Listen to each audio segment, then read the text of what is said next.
नमस्कार दोस्तों।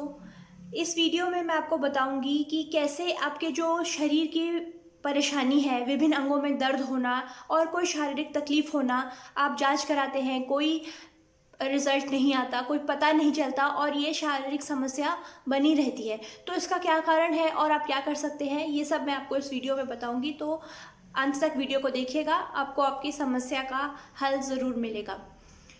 तो अक्सर लोगों को बहुत सारी शारीरिक समस्याएं होती हैं, जैसे कंधों में दर्द होना, हाथ पैरों में दर्द होना, कमर में दर्द होना और पाचन क्रिया सही से ना होना। उन्हें लगता है खाना सही से नहीं पच रहा और गैस बनना, ऐसा भी लगता है कि गैस फैल रही है, छाती पर जा रही है, दर्द फैल रहा है, जोड़ों में दर्द होना और ऐसे तरीके के कई सिम्टम्स होते हैं जो अलग अलग तरीके से मैनिफेस्ट हो जाते हैं, जैसे सेक्स रिलेटेड इश्यूज हो जाना, यूरिनेशन में प्रॉब्लम होना और खाने में भी तकलीफ होना।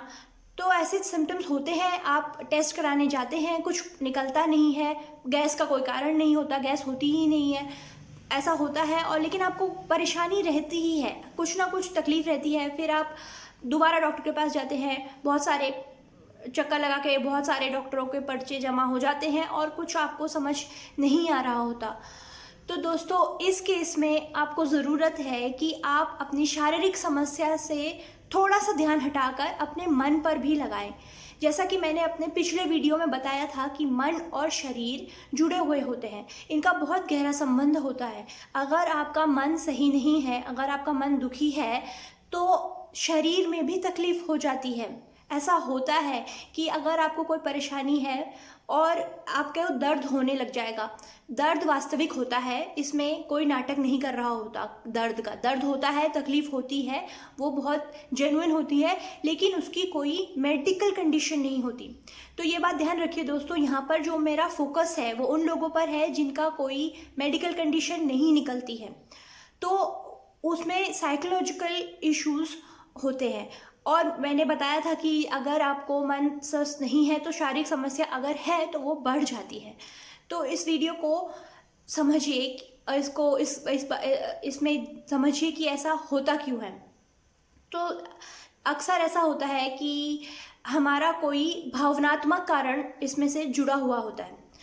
अगर आप ये खुद से ढूंढ पाएँ कि क्या ट्रिगर है, क्या ऐसा हुआ था, कोई फाइनेंशियल लॉस हुआ, किसी अपने ने आपको धोखा दे दिया जो आप बिल्कुल उम्मीद नहीं कर रहे थे, कोई घर में कुछ मेजर इवेंट हुआ है या आपकी प्रोफेशनल लाइफ में कुछ ऐसा हुआ है जिसने आपको अंदर से बहुत सदमा दिया, कुछ आपको अंदर से बहुत तोड़ दिया, तो आपने उसे दबा दिया, आपने ना उसके बारे में बात करी, ना किसी को बोला, ना खुद से उसको डील करा, आपने उसे दबा दिया। आप स्वीकार ही नहीं करना चाहते कि कुछ सही नहीं चल रहा, उसके बारे में बात नहीं करना चाहते क्योंकि आपको नहीं पता क्या करना है उसके बारे में।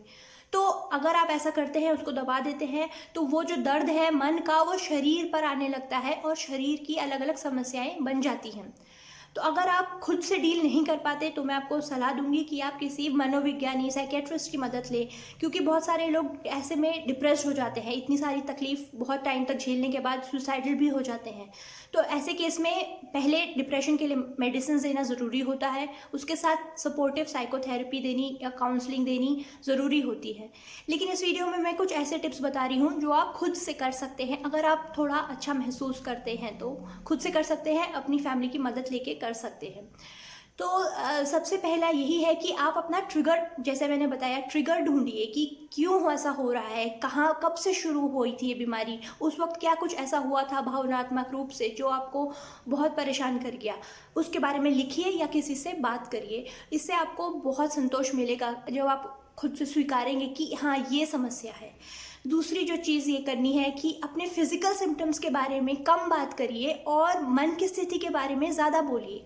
अपने घर वालों से जब आप कहते हैं कि मुझे दर्द हो रहा है, ये हो रहा है, उसके बजाय आप ये बोलिए कि मुझे ये चीज़ परेशान कर रही है, मेरे को डर लग रहा है, कोई फियर्स हैं आपके, कोई इनसिक्योरिटीज़ हैं, मैं सोच रहा हूँ मेरा एग्ज़ाम है, पता नहीं होगा कि नहीं, मैं पास होऊंगा कि नहीं, मेरी जॉब की मुझे टेंशन है, फ्यूचर में क्या होगा, कोई चीज़ है जो आपको परेशान कर रही है या अंदर आपकी कुछ खुद की समस्या है, आपको लगता है कोई सॉल्यूशन नहीं है तो बात करके क्या फ़ायदा, लेकिन फिर भी बात करिए। सॉल्यूशन ढूंढने के लिए नहीं, सिर्फ उसके बारे में बात ज़्यादा करिए, फिजिकल सिम्टम्स के बारे में कम बात करिए। तीसरी जो चीज़ है वो ये कि इनके जो परिवारजन हैं वो बहुत मदद कर सकते हैं, क्योंकि बहुत सारे लोग परिवार के उनका मजाक उड़ाने लग जाते हैं कि इन्हें ऐसे ही होता रहता है कुछ ना कुछ, और कुछ तो निकलता नहीं है, तो वो इग्नोर करने लग जाते हैं। पर इसमें ये समझने की बहुत ज़रूरत है कि ऐसे लोगों को बल्कि ज़्यादा ध्यान देने की ज़रूरत है, उनसे बात करने की, उन्हें समझने की, उन्हें लोनली फील ना कराएं, उनके बाद उनसे बात करिए, उन्हें समझिए और धीरे धीरे फिज़िकल सिम्टम्स से अपना ध्यान हटाइए। उनको उनके फिज़िकल सिम्टम्स के बारे में कम बात करिए, क्योंकि वो वहाँ पर ज़्यादा अटेंशन जाता है तो वो बढ़ जाती है। उसके बजाय उनसे बात करिए कि उन्हें क्या सही नहीं लग रहा, क्या अच्छा नहीं चल रहा उनकी लाइफ में, और धीरे धीरे ये करना है, उनको एक्सेप्ट करके कि फिज़िकल सिम्टम से ध्यान हटाना है। इसके अलावा ऐसा होता है कि जिन लोगों को भी ये होता है बहुत बार उन्हें खुद पता नहीं होता, ये इंटेंशनल नहीं होता है, पर अवॉइडेंस बिहेवियर बन जाता है। मतलब अगर जॉब सही नहीं चल रही, जॉब कुछ करना नहीं चाहते या कोई प्रॉब्लम है, तो बीमारी आ जाती है और वो बीमारी मदद करती है उस चीज़ को ना करने में जो उनका डर है। जैसे बच्चों में होता है कि स्कूल नहीं जाना, तो वो बीमार हो जाते हैं। कुछ लोग तो नाटक कर रहे होते हैं, मतलब वो सच में बीमार नहीं होते, वो अलग है, लेकिन सच में बीमार भी हो जाते हैं क्योंकि उन्हें इतना डर हो जाता है या वो हो जाता है और वो मेंटेन रहता है। तो यहाँ पर मैं ये बताना चाहती हूँ कि अगर कुछ सेकेंडरी गेन हो रहा होता है इस बीमारियों की वजह से, या आप ज़्यादा ध्यान किसी पे दे रहे हैं, बहुत सारे बुज़ुर्गों में ऐसा होता है कि वो लोनली फील करते हैं, तो वो बीमारी उनको ज़्यादा होती है, क्योंकि तब आप उनके साथ बात करते हैं, तब उनको ध्यान देते हैं, तो वो बीमारी मेंटेन रहती है। तो उनके साथ बात वैसे भी करिए, ध्यान उनको ज़्यादा रखिए और इमोशनल नीड्स को उनकी पूरा करिए, तो फिज़िकल सिम्टम्स अपने आप ही ख़त्म हो जाएंगे। उनको समझने की ज़्यादा ज़रूरत है। तो अगर कोई ऐसा सेकेंडरी गेन हो रहा होता है किसी भी टाइप का, कि जो चीज़ नहीं करना चाहते वो नहीं कर रहे हैं या फिर कुछ अवॉइड कर रहे हैं, तो वो मेंटेन रहती है। तो इसमें मैं दोबारा से आप रिपीट करूँगी कि किसी को ना तो उनका मजाक उड़ाना है, ना उन्हें अपने से कुछ करने को बोलना है, या आपको उनको समझने की ज़रूरत है कि वो क्यों ऐसा कर रहे हैं, क्या हो रहा है। तो फिज़िकल सिम्टम्स के बारे में धीरे धीरे कम बात करनी है। जिनको ये तकलीफ़ होती है, जो इस वीडियो को देख रहे हैं, वो ऐसा खुद ही करिए कि अगर कुछ आप अवॉइड करने के लिए कर रहे हैं तो उस पर बात करिए कि आप ऐसा क्यों कर रहे हैं, क्या परेशानी उसमें है। लास्ट में मैं यही कहूँगी कि इसमें आपको जितना ज़्यादा आपके लाइफ में जो पॉजिटिव एस्पेक्ट्स हैं उन पर ज़्यादा फोकस करिए, और नेगेटिव जो है फिज़िकल सिम्टम्स है, तकलीफ़ है, उसको वो ठीक हो सकती है और हो जाएगी। उसके बारे में ज़्यादा परेशान होने के बजाय जो पॉजिटिव एस्पेक्ट्स हैं उन पर ज़्यादा फोकस करिए, हर दिन खुश रहिए। उसके लिए आप चाहें तो मेरा वीडियो देख सकते हैं आई बटन पर क्लिक करके, और ये डेफिनेटली 100% वर्क करता है। आप जितना पॉजिटिव रहते हैं, अगर कोई मेडिकल इशू का कारण भी है फिज़िकल सिम्टम्स का, तो वो आप कोप अच्छे से कर पाते हैं, आपकी कोपिंग बढ़ जाती है और ठीक होने के चांसेस बढ़ जाते हैं, क्योंकि आपकी इम्यूनिटी बढ़ जाती है और भी कई चीज़ें होती हैं जो आपकी फ़िज़िकल बॉडी पर असर डालती है।